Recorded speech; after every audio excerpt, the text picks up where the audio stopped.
La vie moderne va incroyablement vite. Elle exige tellement de notre attention. Nous sommes constamment connectés, rarement hors ligne. L'information inonde nos sens sans relâche. Le cycle de l'actualité tourne 24 heures sur 24, 7 jours sur 7.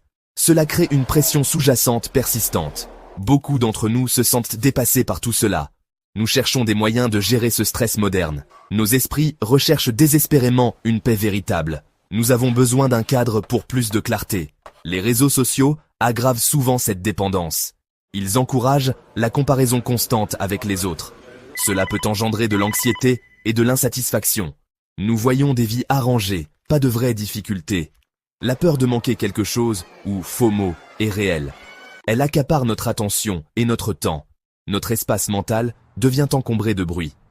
La validation est recherchée à travers les likes et les partages. Ce cycle peut être difficile à briser. Il nous distrait de ce qui compte vraiment. Malgré cette hyperconnectivité, la vraie connexion s'estompe.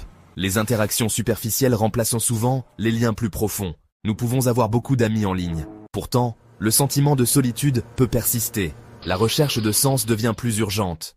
Nous cherchons un but au milieu du bruit constant. Le stoïcisme offre un ancrage pratique.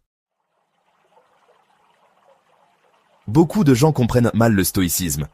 Ils pensent que cela signifie être sans émotion, ou froid, distant et réprimer ses sentiments. Cette image populaire est loin de la vérité. Le stoïcisme ne consiste pas à nier nos émotions. Il s'agit de mieux les comprendre. Il nous apprend à gérer nos réactions.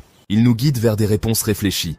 Le but n'est pas l'absence de sentiments. C'est un engagement approprié avec le sentiment. Le stoïcisme ne signifie pas l'indifférence à la vie. Il ne nous demande pas de manquer de passion. Au contraire, il nous apprend à diriger sagement notre passion.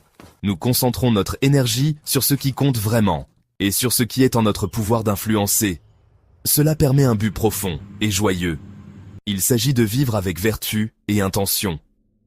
Non pas une observation détachée du monde, mais une participation active et fondée sur des principes. Il s'agit d'engagement, pas de retrait. Les véritables bienfaits du stoïcisme sont profonds. Il cultive la paix intérieure et la résilience. Il offre une clarté de pensée dans le chaos. Le stoïcisme est une philosophie conçue pour l'action. Ce n'est pas seulement pour la contemplation abstraite. Son but est de nous aider à vivre une bonne vie, une vie d'épanouissement, ou eudaimonia. Le philosophe stoïcien Épictète a enseigné une leçon essentielle. Il a dit que nous devons distinguer clairement entre ce que nous pouvons contrôler et ce que nous ne pouvons tout simplement pas contrôler. C'est la pierre angulaire de la pratique stoïcienne. Comprendre cette distinction est essentiel. C'est le premier pas vers la paix intérieure. Cela définit où nos efforts doivent se concentrer. Ce principe est profondément responsabilisant. Il est simple, mais transformateur. Qu'est-ce qui relève de notre contrôle direct? Nos pensées, nos jugements, nos choix, nos désirs, nos actions, nos réactions. Ceux-ci sont tous internes à nous. C'est notre véritable sphère d'influence. Notre attention doit être centrée ici. C'est là que réside notre libre arbitre, notre pouvoir. Nous pouvons choisir comment nous réagissons aux événements. C'est là que nous cultivons notre vertu. C'est là que se trouve la liberté. Qu'est-ce qui n'est pas sous notre contrôle? Presque tout le reste, en réalité. Les événements extérieurs, comme la météo ou l'économie. Les opinions et les actions des autres. Notre santé, dans une large mesure. Notre réputation, la façon dont les autres nous perçoivent. Les résultats finaux de nos efforts. Section 4. Sagesse ancienne, problème moderne. Le stoïcisme à l'ère numérique. Appliquons le contrôle stoïcien aux réseaux sociaux. Nous ne pouvons pas contrôler ce que les autres publient en ligne. Nous ne pouvons pas contrôler les algorithmes des plateformes, ni la façon dont les gens réagissent à notre contenu. Mais nous pouvons contrôler notre propre utilisation. Nous choisissons ce que nous consommons avec soin. Nous décidons comment réagir à la négativité. Nous pouvons limiter notre temps sur ces plateformes. Nous pouvons organiser nos flux pour plus de positivité. C'est exercer notre pouvoir stoïcien. Considérez le problème de la surcharge d'informations. Le stoïcisme offre également une voie claire ici. Nous ne pouvons pas contrôler le volume. Internet produit un contenu sans fin, mais nous pouvons contrôler nos habitudes de consommation. Nous choisissons ce que nous lisons et regardons. Nous décidons de la quantité d'informations à absorber. Nous pouvons pratiquer l'attention sélective. en nous concentrant uniquement sur ce qui est vraiment utile et ce qui nous aide à vivre mieux.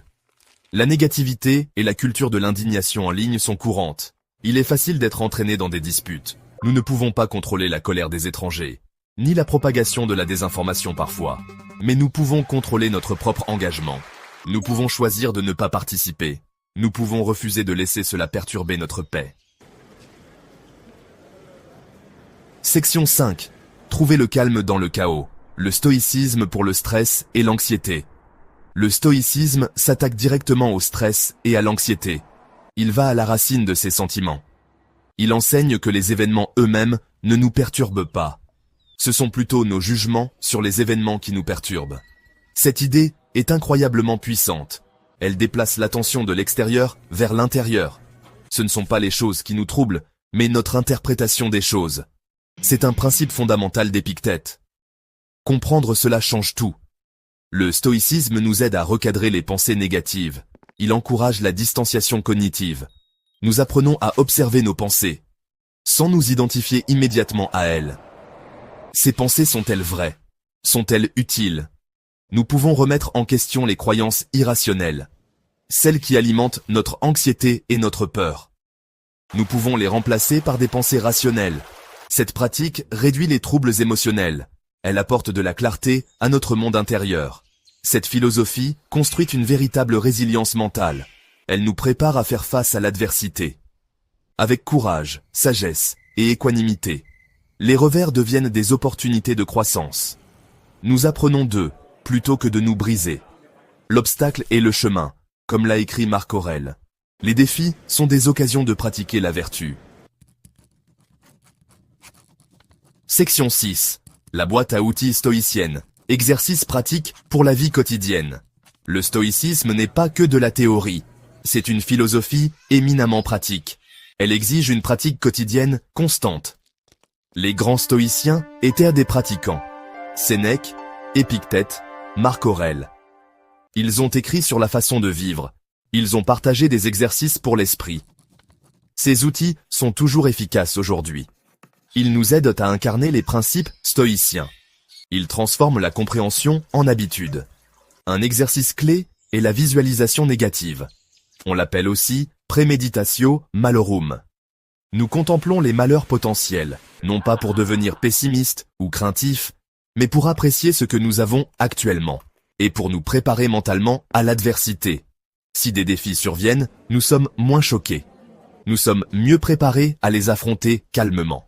Cette pratique développe la gratitude et la résilience. Elle nous débarrasse de notre sentiment d'avoir droit à tout.